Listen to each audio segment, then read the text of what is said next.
Hey everybody, Scott Steen with winnersandwhiners.com coming to you from the Frank Gifford studio deep beneath the Winners and Whiners Sports and Entertainment Complex to talk about game number 2 on Wild Card Saturday. This is the contest between the Seattle Seahawks and the Dallas Cowboys. Before we get started, don't forget to like and subscribe. Check out our websites. Check out winnersandwhiners.com as well as statsalt.com for an in-depth look at all of these playoff games, as well as every other sporting contest going on in America every single day. Check it out. I guarantee you, you'll be a big fan. And last but not least, don't forget to give me your comments. Let me know what you think of not just this pick that I've made here, but tell me what you're playing.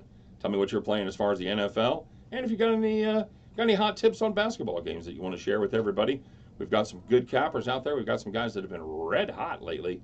So some guys and gals, I should say, because we've got a few females out there, and yeah, looking at you, Karen, and she's the queen of the two-team parlay. She's been very good, so I'm anxious to get her thoughts as well. So with that said, let's move on. Take a look at this second game here on Saturday. Seattle Seahawks and the Dallas Cowboys. Both teams sport identical 10-6 records straight up, while Seattle is 9-5-2 against the number, and 9 overs versus 7 unders. Dallas 8-6-2 on the number on the year, and 7 and 9 overs versus unders. We have two teams right here, everybody, that are very, very hot. These are probably I don't know if they're the two hottest teams in the NFL, but they're certainly in the upper crust as far as heat goes. Dallas finished 7-1, and Seattle finished off the season going 6-1. For Dallas, season really turned around when they made the dumbest trade in the history of the NFL, if the Twitterverse was to be believed. And I have to admit, full disclosure, I was probably part of that chorus. I didn't think that trading a number 1 draft pick for an underachieving Amari Cooper was necessarily a great idea. However, it turned out to be the thing that turned the season around for Dak and Jason Garrett and the rest of the Dallas Cowboys. Cowboys were 3-4 before the trade, 7-2 after he got there, and Amari Cooper in his 9 games caught 53 balls, 725 yards, and 6 scores. Dak ended up with a very fine season, tossing 22 touchdown passes versus just 8 picks. Seattle, on the other hand, they like to run the ball. They like to run the ball again, and then on third down, they might drop back to pass. Probably going to end up running the ball. They led the NFL in rushing yards. They were second in attempts, only to Baltimore and their Lamar Jackson-led offense of the last 6 weeks. Before that, Seattle had a comfortable lead as far as rushing attempts goes.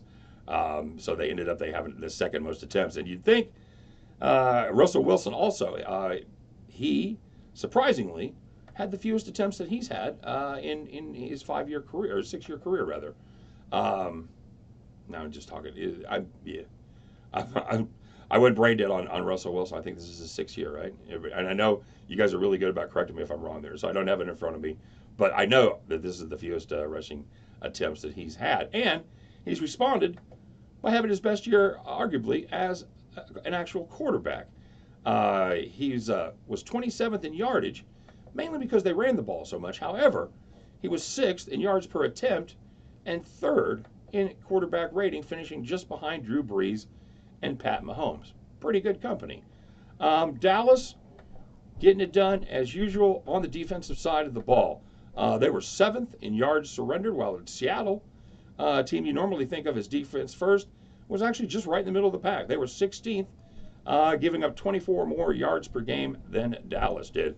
What Seattle did really well was they were first in turnover differential at plus 15.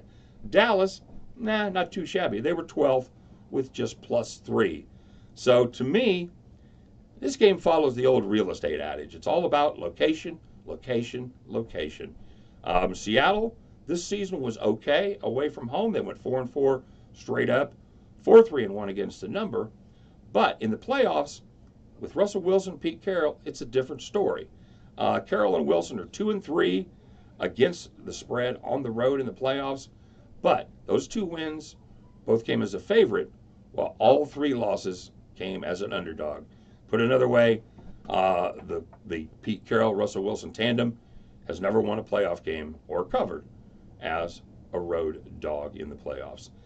Seattle won't beat themselves, so we're going to have to count on Dak and the Cowboys to take care of the football.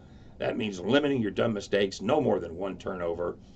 Yeah, I know you guys are going to talk about Seattle blowing out Dallas in the 3rd game of the season up there in Seattle with the 12th man, but this is a different Dallas team, and there's 2 things that really stand out. Number 1, we've already talked about Amari Cooper.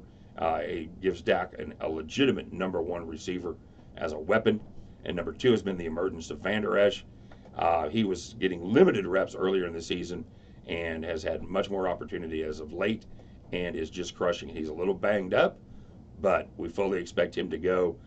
He's a tough kid from Boise State, and you know he ain't gonna miss this one. So if Dallas can do that, if they can limit their turnovers, turn that defense loose, especially on 3rd down, I like the boys to get it done at home. I think it's going to be a close one.